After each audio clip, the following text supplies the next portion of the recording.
ये कहानी एक गरीब किसान की है जिसका नाम रेंचो था। उसको भगवान पर पूरा विश्वास था।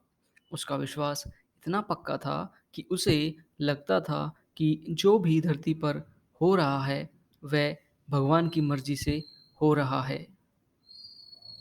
उसकी ज़िंदगी में जो भी सुख दुख आते वह ईश्वरी इच्छा मानकर अपना जीवन व्यतीत करता। यही कारण था उसकी पत्नी उससे हमेशा नाराज रहती थी, क्योंकि रेंचो के पास खेती के लिए बहुत बड़ी जमीन नहीं थी और उसका और उसके बच्चों का कमाई का एकमात्र साधन खेती की फसल बेचकर होता था। इस बार रेंचो ने कपास की फसलें बोई थी और बारिश का इंतजार था। उसका खेत उसके घर से अधिक दूरी पर नहीं था। वह इंतजार में था कि कब बारिश हो और वह इसे बेचकर अपने परिवार का भरण-पोषण कर सके। क्योंकि यदि बारिश नहीं हुई तो उसके परिवार के लिए भूखों जैसी स्थिति उत्पन्न हो जाएगी। घर के बाहर आंगन में बैठकर वह रोज बारिश का इंतजार करता और भगवान से प्रार्थना करता कि भगवान जल्दी बारिश करे। शायद आज भगवान ने उसकी प्रार्थना सुन ली। उसके बच्चे घर के बाहर खेल रहे थे। सुबह से बारिश का कोई नामो निशान नहीं था। दोपहर हो चुकी थी। अचानक मौसम ने करवट ली। एकाएक बारिश शुरू हो गई। रेंचो बारिश देखकर खुश हो गया। तेज हवा चलनी शुरू हुई। धीरे-धीरे बारिश की बूंदें गिरने लगी और पूरे वातावरण में बारिश का माहौल बन गया। पर माहौल तब बिगड़ा जब बारिश रुकी नहीं और होती रही। जब तक बारिश खत्म हुई तब तक पूरा खेत नष्ट हो चुका था और सारी फसल बर्बाद हो गई थी। खेत में खड़े होकर बर्बादी का ये मंजर देख रेंचो बहुत दुखी हुआ। अब उस रात रेंचो और उसका परिवार बहुत दुखी था, क्योंकि उन्हें पता था कि इस साल उनके पास कोई फसल नहीं होगी और उन्हें भूखा रहना होगा। लेकिन इसके बाद भी उनकी एक उम्मीद बची थी और वह थे ईश्वर।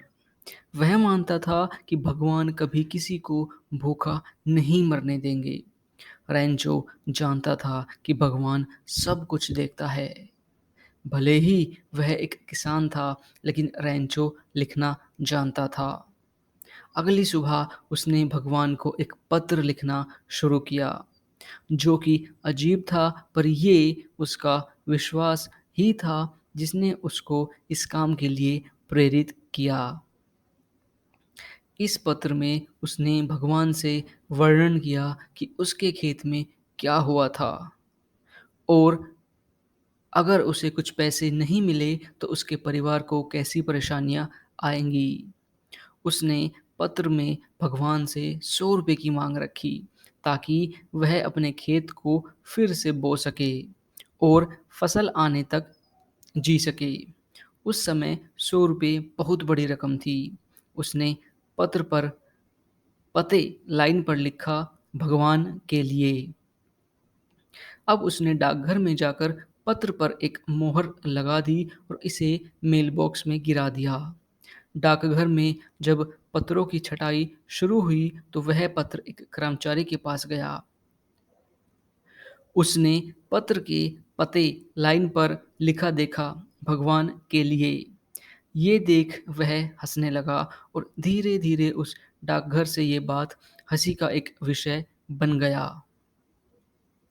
बात वहाँ के प्रबंधक तक गई। प्रबंधक एक मिलनसार और सुखद इंसान था। उसे भी भगवान को संबोधित यह पत्र दिखाया गया।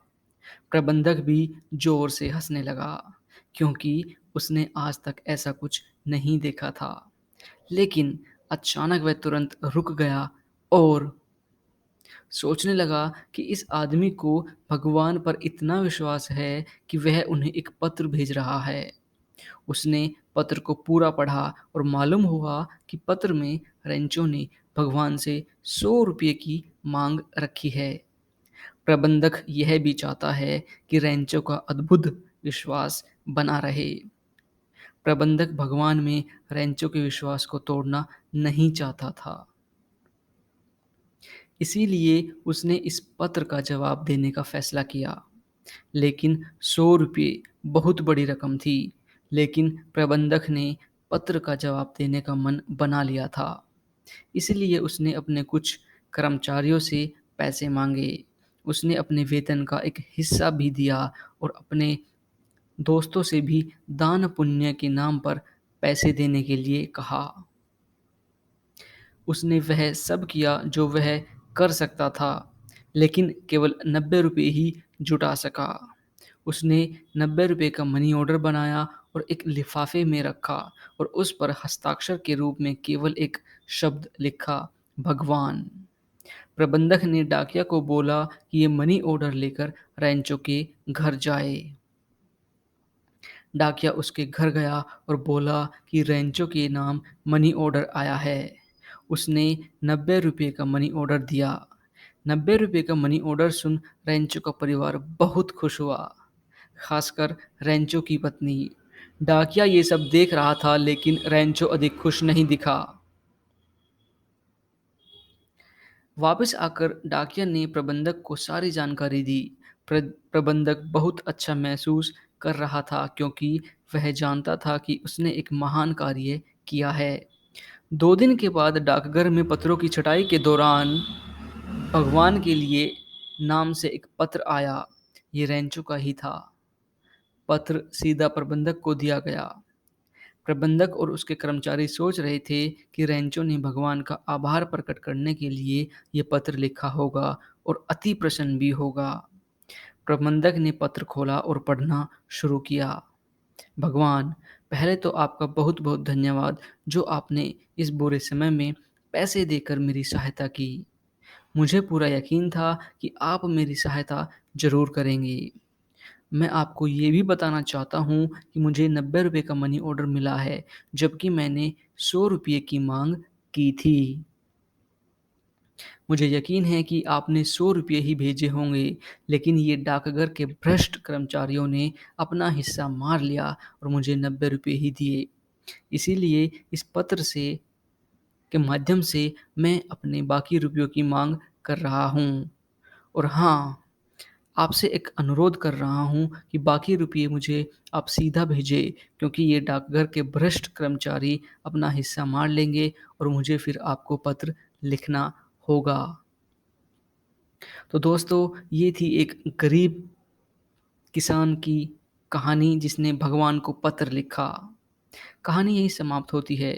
अगर आपको इस कहानी के बारे में कोई कमेंट करना है तो नीचे कमेंट सेक्शन में कमेंट ज़रूर करें। साथ ही अपने दोस्तों को इस कहानी को साझा ज़रूर करें। हमारे चैनल को सब्सक्राइब करें ताकि और भी ऐसी वीडियोज़ आप देख सकें। आपका बहुत बहुत धन्यवाद इस वीडियो को यहाँ तक देखने के लिए।